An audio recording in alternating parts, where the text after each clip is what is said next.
श्री गुरु चरण सरोज रज निज मन मुकुर सुधारि। वरणहु रघुबर बिमल जस जो दायक फल चार। बोलिए सियावर रामचंद्र की जय। सिय राम मैं सब जग जानी, करऊं प्रणाम जोर जुग पानी। आइए बसंत पंचमी का जो त्यौहार है हमारे देश में बड़े उल्लास से मनाया जाता है। तो बसंत का हमारे जीवन में क्या महत्व है और उसका तात्पर्य क्या है? आज मनुष्य के जीवन में इतनी ज़्यादा कृत्रिमता हावी हो गई है, बनावट इतनी ज़्यादा हावी हो गई है कि मनुष्य ने अपनी सहजता खो दी है। वो प्रकृति से दूर चला गया, अपने जीवन से दूर चला गया। तो ये बसंत है, ये हमारे जीवन में उत्साह, उमंग, उल्लास, रस की सृष्टि करने वाली ऋतु है। इस समय ऋतु जो है उसमें सौंदर्य अपनी चरम सीमा में होता है और हमारे अंतःकरण में राग को जगाने वाली ऋतु है ये। हमारा जो जीवन है उसमें रस का संचार कब होता है? जब उसमें राग का उदय होता है। और राग जो है अपना आलंबन बदलता रहता है। हमें जो चीज अच्छी लगती है तो हम राग सुख के लिए करते हैं, अपने सुख को पाने के लिए राग करते हैं। और राग बार बार बदलता क्यों है? किसी एक व्यक्ति में राग स्थिर क्यों नहीं रह पाता? क्योंकि राग जो है वो व्यक्तिनिष्ठ है, व्यक्तिनिष्ठ नहीं है, सुखनिष्ठ है। उसे लगता है कि यहां सुख नहीं है, फिर बदल लेता है स्थान। और भगवान राम क्या करते हैं कि उनका जो प्रकाट्य है वो बसंत में होता है। तो बसंत से प्रभु ने अपने को जोड़ करके हमें क्या संदेश दिया?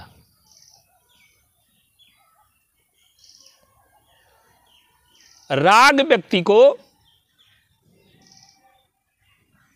दिशा देता है, राग में आकर्षण है और जहां उसे सुख लगता है वहां वो राग करता है। तो प्रभु कहते हैं कि अगर सुख तुम्हें चाहिए और स्थायी सुख चाहिए तो मुझसे जुड़ जाओ। अब आप देखिए, व्यक्ति जहां सौंदर्य देखता है, जहां स्वाद देखता है जीवन में, उधर उसका राग जाता है। तो हम राग को सही दिशा दे सकें। बसंत का, यद्यपि आज जो बसंत पंचमी मनाई जाती है वो मां सरस्वती जी की पूजा है। और सरस्वती की पूजा बसंत पंचमी को क्यों की जाती है? आप देखते हैं कि हमारे जो आध्यात्मिक ग्रंथ हैं उनके पीछे, उनका जो सृजन है उसके पीछे बड़े मनोवैज्ञानिक कारण है, तात्विक कारण है, आध्यात्मिक कारण है। कहते हैं सरस्वती विद्या की देवी हैं और जब तक सरस्वती का जन्म नहीं हुआ था तब तक सृष्टि मूक थी। तो ब्रह्मा जी ने उनका सृजन किया और जो सृष्टि को स्वर दिया, संगीत दिया, वो मां सरस्वती ने दिया। इसका तात्पर्य क्या है? आप देखिए, एक क्रौंच पक्षी है, उसका वध किसी बहेलिये ने कर दिया। तो ऋषि वाल्मीकि के मुंह से एक श्लोक निकल पड़ा तो रामायण जो वाल्मीकि रामायण है वो करुण रस प्रधान काव्य है, लेकिन करुणा की दिशा क्या हो। जैसे सरस्वती माँ हैं, इनका ये जो राग हमारे जीवन में है, इसकी दिशा क्या हो। तो पहले करुणा का हम दृष्टांत लेते हैं। एक बहेलिया है, उसके हाथ में धनुष बाण है, लेकिन वो धनुष बाण दुर्बल के उत्पीड़न का साधन है। और जब मिथुन रथ क्रौंच का वध किया तो ऋषि के मुंह से श्राप निकल पड़ा कि हे निषाद, तुझे श्रेष्ठ जनों में सम्मान प्राप्त न हो। अब सृष्टि में तो सब कुछ है, अन्याय भी है, तमाम समस्याएं हैं, तो करुणा की दिशा क्या हो। तो अब वाल्मीकि जी को लगा कि इसके हाथ में भी धनुष है, लेकिन ये पीड़ा की सृष्टि करता है, दुख की सृष्टि करता है, सताने का काम करता है। जो निरपराध हैं, निसहाय हैं, उनको मार डालने का कार्य करता है। तो उनके हृदय में जब करुणा की वृत्ति चैतन्य हुई तो उन्होंने भगवान राम का वर्णन किया। और भगवान राम का वर्णन क्यों किया? उनके भी हाथ में धनुष बाण है, लेकिन वो धनुष बाण क्या करता है? वो धनुष बाण दुर्बल की रक्षा के लिए है। हमारे जीवन में करुणा की सृष्टि हो तो दूसरों के जीवन में हम आनंद की सृष्टि कर दें। जब हमारा स्वार्थ दूसरों के जीवन में दुख की सृष्टि कर दे, भाई क्रंच का वध उसने क्यों किया? अपने स्वार्थ के लिए, अपने भोजन के लिए। तो जब हम अपने स्वार्थ के लिए किसी के दुख की संवेदना को भूल जाएं और किसी की मृत्यु के लिए तैयार हो जाएं, तो ये ऐसे लोग समाज में दुख का प्रसार करेंगे। तो इसको मिटाने के लिए वाल्मीकि जी ने रामायण का गायन किया। भगवान राम के हाथ में धनुष है, लेकिन वो दुर्बल को बचाने के लिए, जो भी पीड़ित हैं, जो भी पददलित हैं, जो भी समाज में निकृष्ट समझे गए, चाहे जाति से हो, चाहे सत्ता से, किसी भी प्रकार से जो अज्ञानी हैं, मूर्ख हैं, दरिद्र हैं, पददलित हैं, सत्ता के द्वारा सताए गए हैं, उनकी रक्षा का व्रत लिया उन्होंने। तो धनुष उनके हाथ में भी है, पर वो दुर्बल को बचाने का साधन है। लंका में शक्ति है, लंका की शक्ति क्या है? लोगों को सताने का साधन है। जय जय देश धेनु दुज पावहु, नगर गांवपुर आग लगावहु। तो जब हमारे अंदर निषाद जैसी वृत्ति हो, जड़ता हो जाए जीवन में, ये रावण जैसी वृत्ति हो कि हम विद्वान तो हैं, लेकिन स्वार्थ, अपनी संवेदना और अपने स्वार्थ का ही मूल्य है। अपने वैभव, अपनी अमरता, अपने सुख की चिंता करो। तो चाहे निषाद की वृत्ति हो, चाहे रावण की वृत्ति हो, ये समाज में दुख की सृष्टि करती हैं। तो इस वृत्ति को समाप्त करने के लिए हम वाल्मीकि जी ने अपनी करुणा को दिशा दिया, और करुणा को ईश्वर से जोड़ करके, करुणा भी धन्य हो सकती है, ईश्वर से जुड़ गई तो वो करुणा आनंद में बदल गई, लोगों के जीवन में सुख की सृष्टि करती है। भगवान का जो अवतार है, लोगों की पीड़ा लेकर के, दुख लेकर के आनंद बांटने का अवतार है। लोगों के जीवन में सुख की सृष्टि करना। सुख स्वरूप रघुवंश मणि, भगवान सुख के स्वरूप हैं। तो आज जो बसंत पंचमी है, जीवन में हमारे बसंत राग की सृष्टि करता है, और प्रकृति का जो सौंदर्य है वो चरम पर होता है। मनुष्य क्या है आज कि वो प्रकृति से भी कट गया है और अपने जीवन से भी कट गया है। उसका जीवन कृत्रिम हो गया है। अब तो प्रकृति का सौंदर्य ही देखने को नहीं मिलता, सारे जंगल नष्ट हो गए। और ये जो बुद्धिमत्ता जिसे समझ रहा है मनुष्य, ये आत्महत्या की ओर बढ़ता हुआ विज्ञान का कदम है। कालिदास जिस डाल पर बैठे हैं उसी को काट रहे हैं, और विज्ञान भी आज यही कर रहा है। उसने क्या किया है कि मनुष्य को प्रकृति से काट दिया है। और विज्ञान के, कालिदास के पास तो एक कुल्हाड़ी थी, विज्ञान के पास इतने बड़े अस्त्र हो गए हैं कि वो सृष्टि को बड़ी तेजी से नष्ट कर रहा है। जिसे मनुष्य विकास समझ रहा है वो मनुष्यता के विनाश की ओर बढ़ते हुए तेजी से कदम है। और वैज्ञानिक कहते हैं कि इस गति को अगर नहीं रोका गया तो फिर ये अंतिम होगा और सृष्टि न बचेगी। तो जो बसंत है उस समय प्रकृति में सौंदर्य होता है, सुगंध होती है, रस होता है। भगवान राम लक्ष्मण जी से वर्णन करते हैं, देखो तात बसंत सुहावा, विविध बितान बिटप विशाल लता अरुझानी, विविध बितान दिए जनुतानी। कहूँ कहूँ भट कहूँ कहूँ तरिवर विविध सुहाए, जनु भट बिलग बिलग होई छाए। गुंज मंजुतर मधुकर श्रेणी, त्रिविध बयार बहाय सुख देनी। शीतल मंद सुगंध वायु बहती है बसंत में,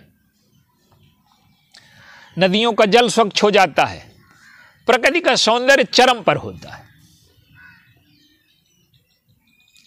तो भगवान राम ने अपने अवतरण के काल को, बस अपने अवतरण के समय को बसंत से जोड़ा, और वो सृष्टि के जीवों को निमंत्रण देते हैं कि तुम्हें सुख चाहिए, और संसार में सुख उसे दिखाई देता है। लेकिन संसार में जब हम राग करते हैं तो संसार का जो सुख है वो दुख से मिल करके बना है। संसार का कोई ऐसा सुख नहीं है जो वो दुख से मिल करके न बना हो। संसार का कोई ऐसा राग नहीं जिसमें द्वेष न छिपा हो। तो अगर हमें स्थायी सुख चाहिए तो हम अपने राग को सुख स्वरूप ईश्वर की ओर मोड़ दें, और राग जब संसार के स्थान पर ईश्वर से मुड़ जाता, ईश्वर की ओर मुड़ जाता है, तो हमारे जीवन में अनंत सुख की सृष्टि करता है। तो बसंत राग हो, लेकिन वो राग हमारे जीवन में संगीत पैदा करे। प्रारंभ में हमें लगता है कि राग संगीत पर पैदा करता है। आज मां सरस्वती का भी ध्यान कर लें, उनका जो स्वरूप आपने देखा होगा, उनके हाथ में वीणा है, एक हाथ में पुस्तक है, वो विद्या की देवी हैं। उनका प्रकाट बसंत में हो। देखिए, जीवन में जब हमारे राग की सृष्टि होगी तभी हमारे जीवन में संगीत पैदा होगा।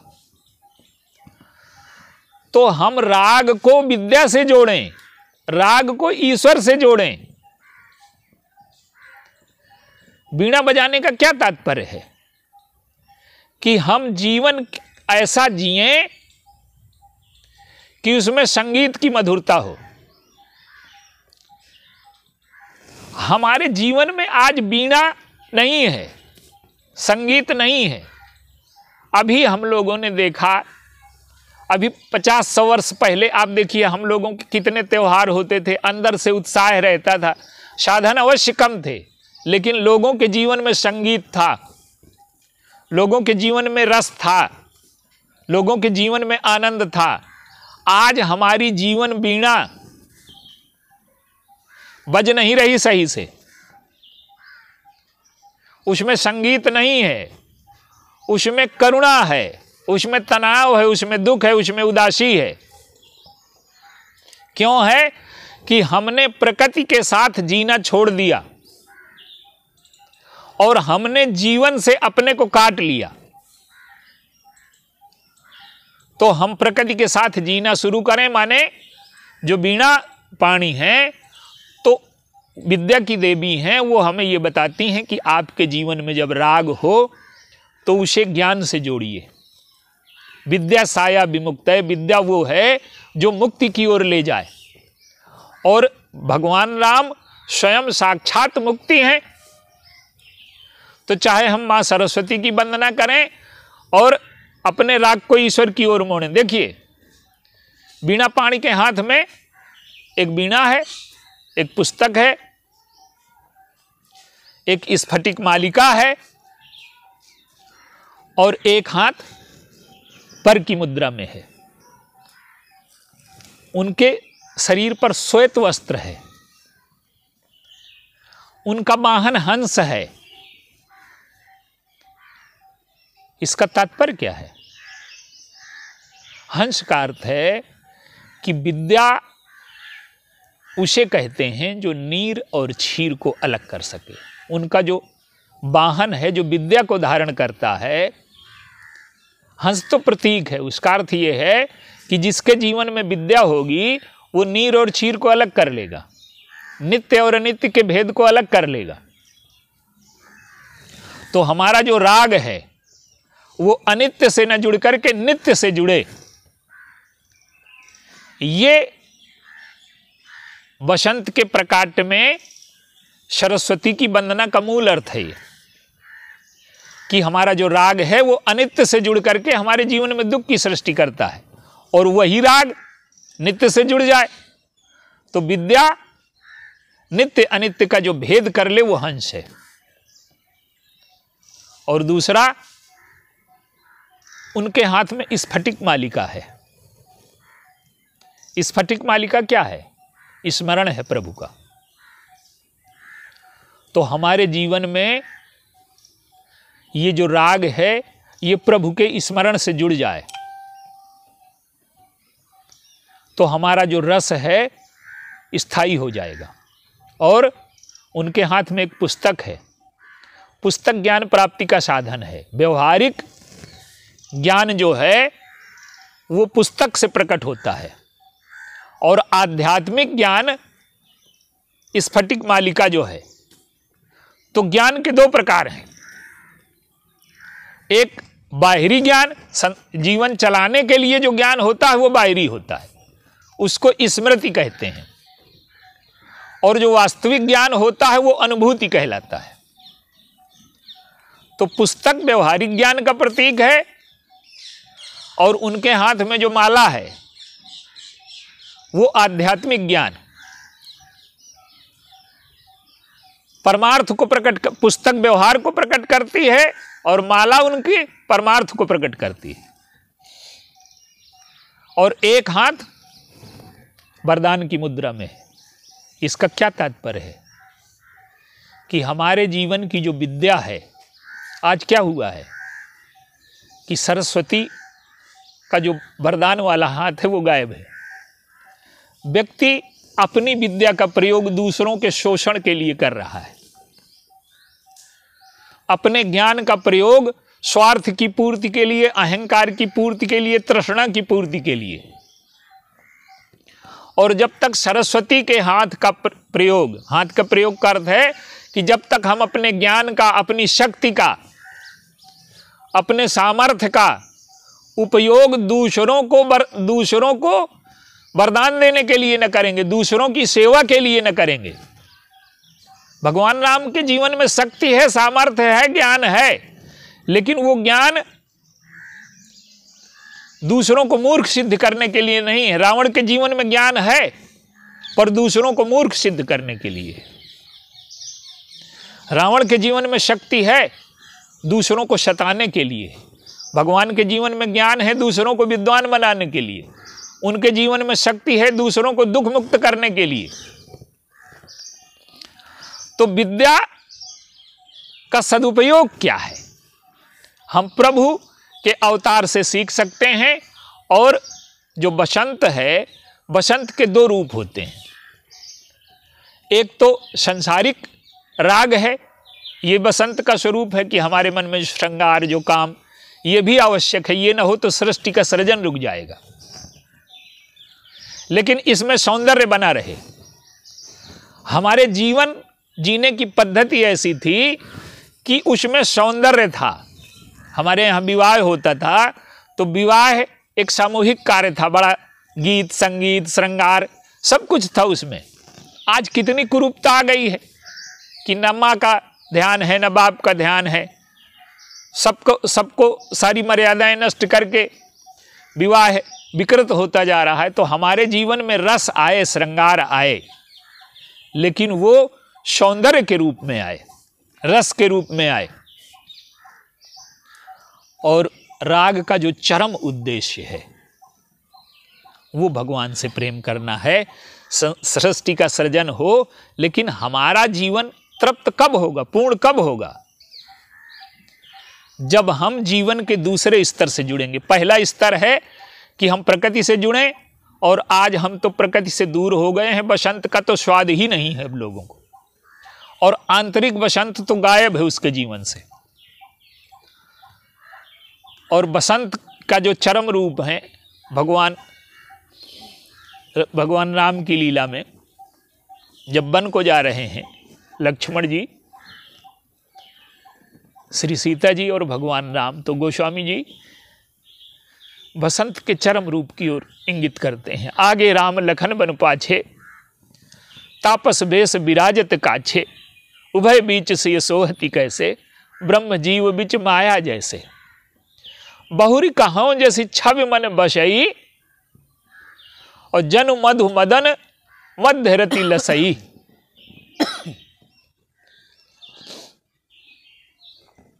यहां भगवान राम को काम के रूप में चित्रित किया गया और लक्ष्मण जी को बसंत के रूप में।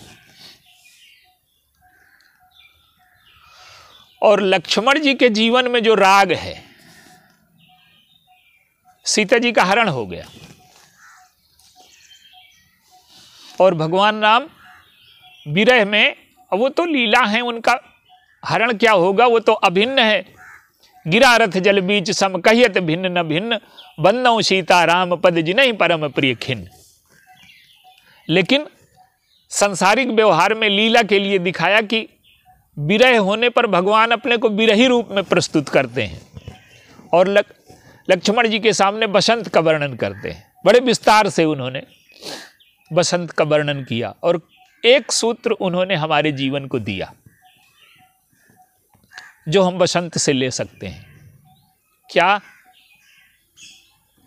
कि देख गयो भ्राता सहित तासु दूत सुन बात, और डेरा कीने हो कटक हटक मन जात। कहते हैं कि कामदेव आया, मुझ पर आक्रमण करने के लिए आया। क्यों?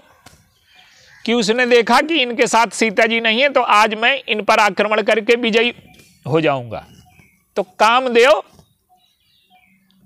मेरे ऊपर आक्रमण करने आया, लेकिन उसके दूत ने देखा, अपने दूत को भेजा कि देखा उनकी तैयारी क्या है, तो मुझे तो परास्त कर देता।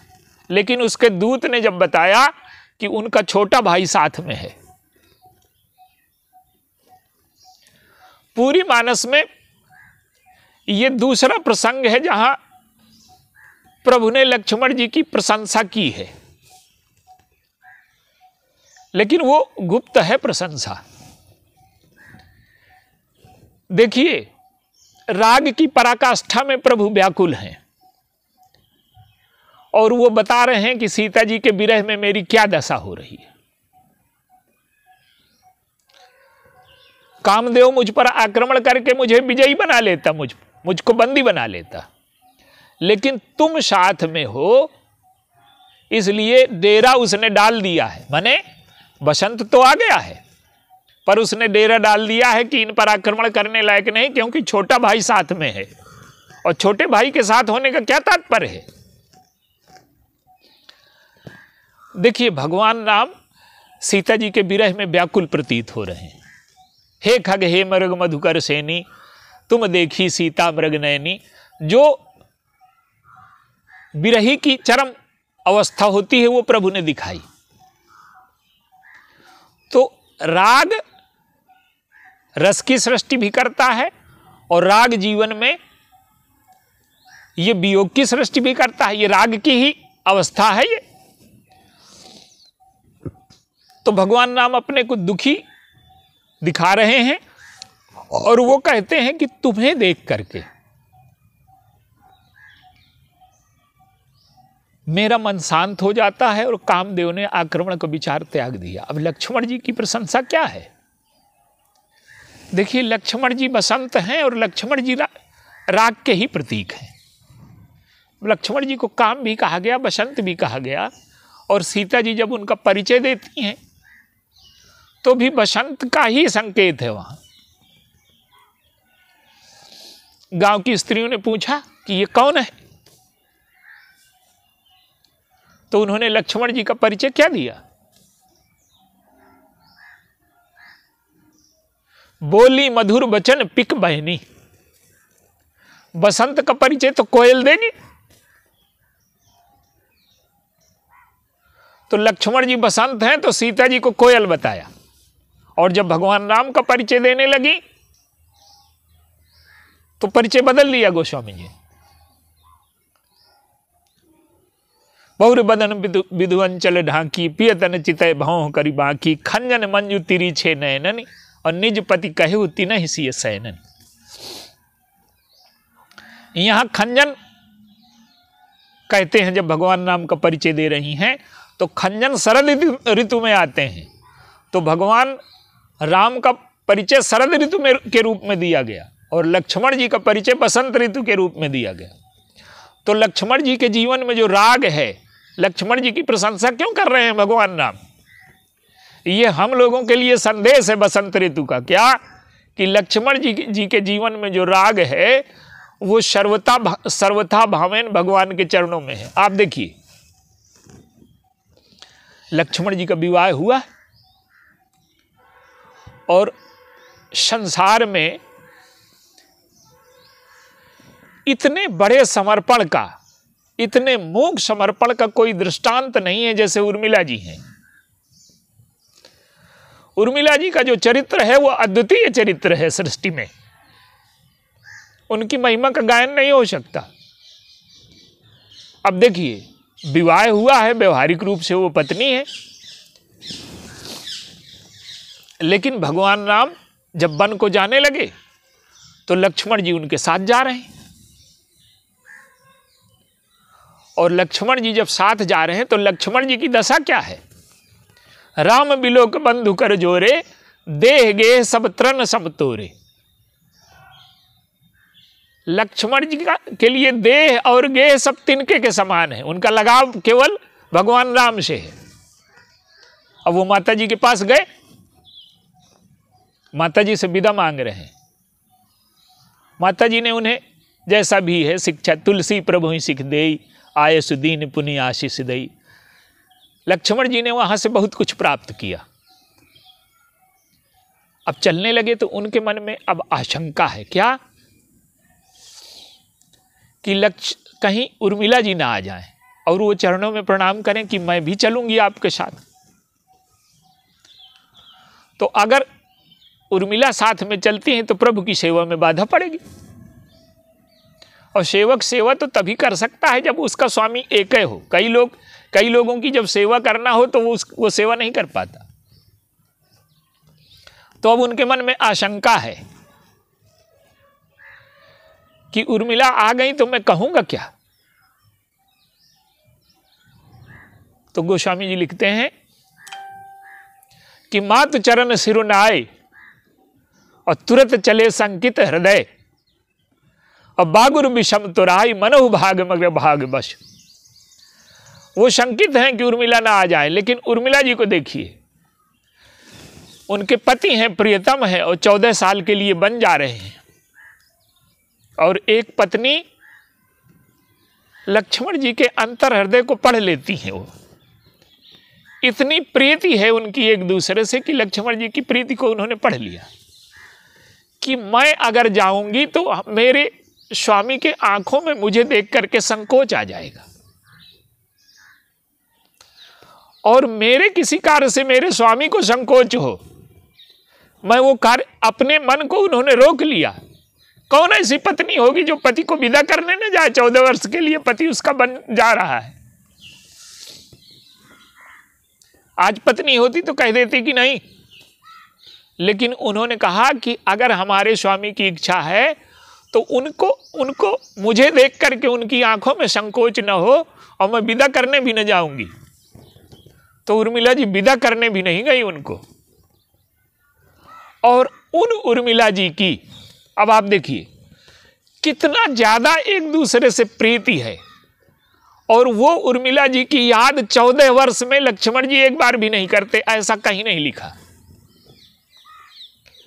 तो भगवान कहते हैं कि सीता के वियोग में मैं व्याकुल हो जाता, लेकिन जब मैं तुम्हें देखता हूं, मैं व्याकुल होता हूं, लेकिन मैं तुम्हें देखता हूं कि तुम भी 14 साल से उर्मिला से अलग हो, लेकिन तुम्हारे मन में कोई व्याकुलता मैंने नहीं देखी।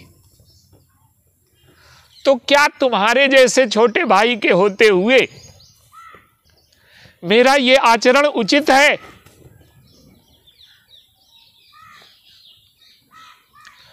तो तुम्हें देख करके मुझे धीरज बनता है, और मुझे लगता है कि अब मुझे लगता है कि लक्ष्मण जैसे भाई का बड़ा भाई होने के नाते मुझे भी धीरज रखना चाहिए, मर्यादा रखनी चाहिए। यहाँ लक्ष्मण जी की सांकेतिक प्रशंसा हो रही है, और वो लक्ष्मण जी की प्रशंसा हम लोगों के जीवन के लिए है कि हम संसार का व्यवहार करें। पत्नी है लक्ष्मण जी के, सांसारिक व्यवहार वो भी करते हैं, लेकिन उनका राग 14 वर्ष तक, एक क्षण के लिए गोस्वामी जी कहते हैं कि करत न सपने उल्लखन चित बंधु मात पितुगे। न भाई, न माता, न पिता, न घर वाली, कोई सब आ गए उसमें। तो स्वप्न इसलिए लिखा कि 14 वर्ष तक तो वो सोए ही नहीं। तो जब सोए नहीं तो स्वप्न क्या आएगा? तो स्वप्न में भी वो याद नहीं करते। इतना उनके राग की पराकाष्ठा है, ये राग की चरम स्थिति है। तो बसंत हैं लक्ष्मण जी, तो सरस्वती जी से हम बसंत के माध्यम से सीखें। भगवान ने हमें निमंत्रण दिया, और लक्ष्मण जी बसंत हैं, तो उन्होंने हमें बताया कि हमारा राग कहाँ जुड़ना चाहिए। और हमारे जीवन में जब लक्ष्मण जी जैसी श्रद्धा आ जाए, बसंत का एक प्रतीक श्रद्धा भी है। श्रद्धा क्या है कि ये बसंत जो होता है ये 2 मासी होता है, और श्रद्धा का बसंत 12 मासी होता है। अगर हमारे जीवन में रस की सृष्टि चाहिए, आनंद की सृष्टि चाहिए, सुख की सृष्टि चाहिए, तो वो सीता जी के बगीचे में है। भगवान राम जब गए तो गोस्वामी, वो तो शरद ऋतु थी, लेकिन गोस्वामी जी लिखते हैं कि भूप बाग बर देखे जाई, जहां बसंत ऋतु रही लो भाई। 12 महीने का बसंत है वहां। और हमारी भक्ति में जब तक 12 महीने का, भक्ति का अर्थ ही राग होता है। और हमारी भक्ति श्रद्धा ऋतु बसंत समगाई, तो हमारी जब श्रद्धा 12 महीने हो जाए तो हमें भगवान मिलेंगे। तो जो श्रद्धा की बसंत ऋतु है वो हमारे अंतःकरण में आए। और लक्ष्मण जी कैसे बसंत हैं, उनका जीवन किस प्रकार से भगवान राम से जुड़ा हुआ है, तो हम अपने राग को, राग सुखनिष्ठ है, राग व्यक्तिनिष्ठ नहीं है। जहाँ उसे सुख मिलता है राग उधर चला जाता है। तो हम अपने राग को प्रभु के चरणों से जोड़ दें, तो ये सुखनिष्ठ राग प्रभु के चरणों को छोड़ करके कहीं नहीं जाएगा। तो बसंत ऋतु के माध्यम से हम अपने राग को कहाँ जोड़ें, और राग को कहाँ जोड़ने से कल्याण है, हमें ये शिक्षा दी गई, ये संदेश दिया गया। ये बसंत ऋतु का तात्पर्य है। बोलिए सियावर राम।